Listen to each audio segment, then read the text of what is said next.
안녕하세요. 대학을 4번 다닌 남자 시험 중독입니다. 이번 영상에서는 2, 4학년도 수능을 치르게 될 05년생들을 위한 과탐 뱀픽 가이드를 준비해봤습니다. 그럼 바로 영상 시작하겠습니다. 2021년 7월 20일 서울대학교 입학처에 2, 4학년도 대학 입학 전형을 예고하는 공지사항이 올라왔습니다. 여기서 우리의 주된 관심사는 과학탐구 응시 영역 기준의 개편입니다. 유일하게 2과목을 강제하였던 서울대마저도 1+1으로 지원할 수 있게 변경되는 게 주된 골자 입니다. 2과목 선택에 대한 보상으로 2과목 1개에는 3점의 가산점을, 2과목 2개에는 5점의 가산점을 주겠다고 공지하고 있습니다. 기계공, 의대 등에서 물리와 화학 중 한 과목을 강제하고 있으나 그것이 2과목일 필요는 없지요. 그렇다면 지금부터 2과목의 난이도와 필요성에 대해 살펴보겠습니다. 참고로 시험 중독은 G2를 제외한 모든 과탐을 건드려서 100분이 99에서 100을 찍었고 중고등교사 임용시험, 변리사 1차 자연과학, 7구급 과학, MDP 모두 건드려봤기 때문에 나름 객관적인 판단을 할 수 있다고 자부합니다. 사실 과탐 2과목은 고등학생의 교양 과목이라고 하기에는 굉장히 양이 방대하고 깊이가 깊습니다. 과장이 아니라 물투, 화투, 생투를 제대로 이해하고 고득점이 가능하다면 대학 1학년 때 배우는 일반 물리, 일반 화학, 일반 생물학에서 추가로 공부할 게 별로 없습니다. 변리사 1차 자연과학, 7구급 과학 역시 커버 가능한 수준이며 MDP에서도 물리추론과 일반화학 추론은 충분히 커버 가능한 수준입니다. 즉 과탐 2과목은 대한민국에서 가장 어려운 과학탐구 시험을 어느 정도까지 커버 칠 수 있는 난이도라는 것입니다. 아니 어떻게 보면 20문제를 30분 내에 해결해야 하는 수능 과탐이 더 까다로울 수도 있습니다. 다음으로 선택 과목으로 2과목의 가치에 대해 살펴보겠습니다. 결론부터 말씀드리면 현재까지도 서울대를 지망할 학생이 아니면 절대 선택할 이유가 없었으며 앞으로 2, 4학년도 이후의 입시에서는 더더욱 선택할 필요가 없겠습니다. 탐구 과목의 선택 가치가 있으려면 공부량과 난이도를 살펴봐야 하고 그에 합당한 표준 점수를 보상받을 수 있는가가 관건입니다. 국어와 수학 선택 과목을 먼저 보죠. 미적 기하와 언매는 화작 확통에 비해 확실히 공부량도 많고 난이도도 높지만 만점을 받았을 경우 확실한 표점으로 보상이 따라오기 때문에 선택하는 데 있어서 유의미합니다. 또한 미적 기하와 같은 경우 대부분의 의치 한약수와 최상위 공대에서 강제하고 있기 때문에 더더욱 선택해야 하죠. 그렇다면 과탐 2과목은 공부량은 더럽게 많고 표본은 과학고, 영재고의 고이고 썩은 물입니다. 여기까지는 좋다 이겁니다. 문제는 만점 표점이 원과목에 미치지 못하는 데 있습니다. 다음 표는 4개년 과탐의 만점 표준 점수입니다. 평균을 보시면 아시겠지만 원과목 만점의 평균이 2과목 만점의 평균보다 무려 0.8점이나 높습니다. 더럽게 공부량은 많은데 다 맞아봤자 원과목에 비해 표점이 낮다? 대개 서울대 아닌 이상 절대 선택할 이유가 없죠. 그럼 여기서 아닌데요? 아까 표 보니까 2과목 1개 하면 3점, 2개 하면 5점 가산점이던데요? 난 투투해서 표점 씹어먹어야지 라고 하시는 분이 있으실 텐데요. 역시 서울대에 한해서입니다. 대개 서울대면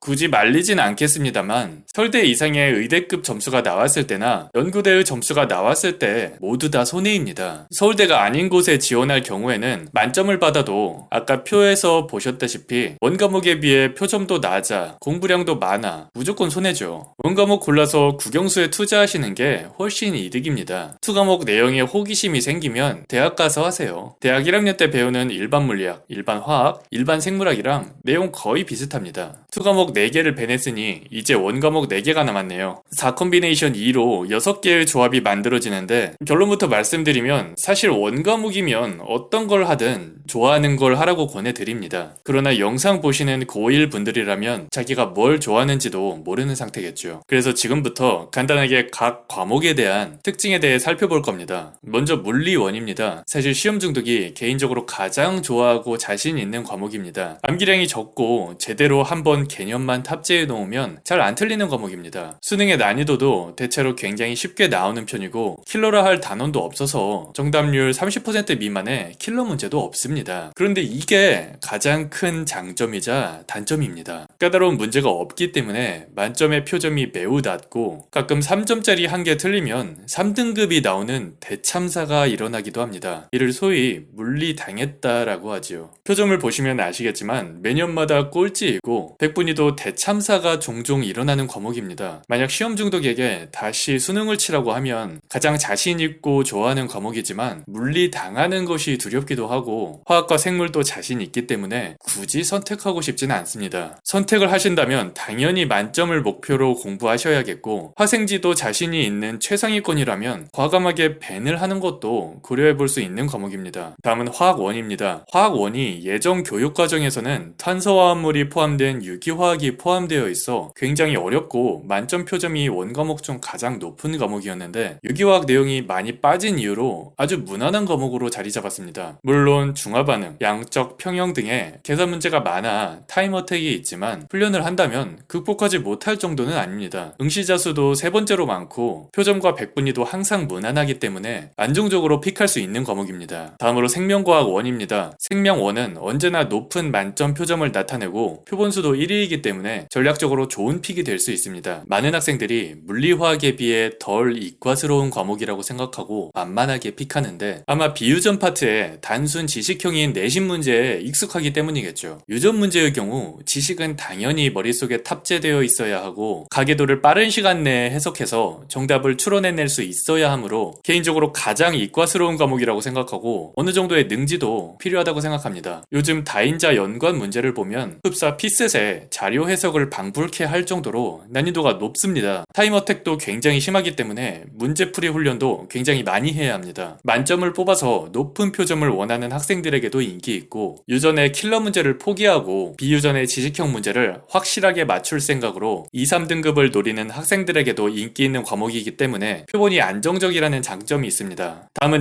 지구과학1입니다. 과학탐구 영역 중 가장 지식형 문제가 많이 출제되고 개념 자체도 어렵지 않기 때문에 진입 장벽이 낮은 장점이 있습니다. 사탐에 비할 바는 아니지만 공부량도 적은 편이라 문과에서 전향한 친구들도 많이 선택하는 과목이죠. 난이도가 그렇게 어렵다고는 생각하지 않는데 베이스 친구들이 많아서 그런가 4개년 표점은 압도적으로 높기 때문에 입시에서 전략적으로 아주 좋은 픽이 될 수 있습니다. 최대 단점은 지구환경 시스템이나 지구과학 교육과를 가지 않는 이상 살면서 아무짝에 쓸모가 없다는 점이죠. 경상대 약대와 같이 지구과학을 밴하는 곳이 아주 가끔 있으니 입시 요강은 꼼꼼히 살펴보셔야 하겠습니다. 지금까지 과탐 밴픽에 대해 살펴보았습니다. 2과목을 선택해서 후회하는 일은 없었으면 좋겠고 나머지 원과목 중 자신에게 맞는 과목을 빠르게 정해서 만점을 목표로 공부하시길 바랍니다. 시청해주셔서 감사합니다. 저는 시험중독이었습니다.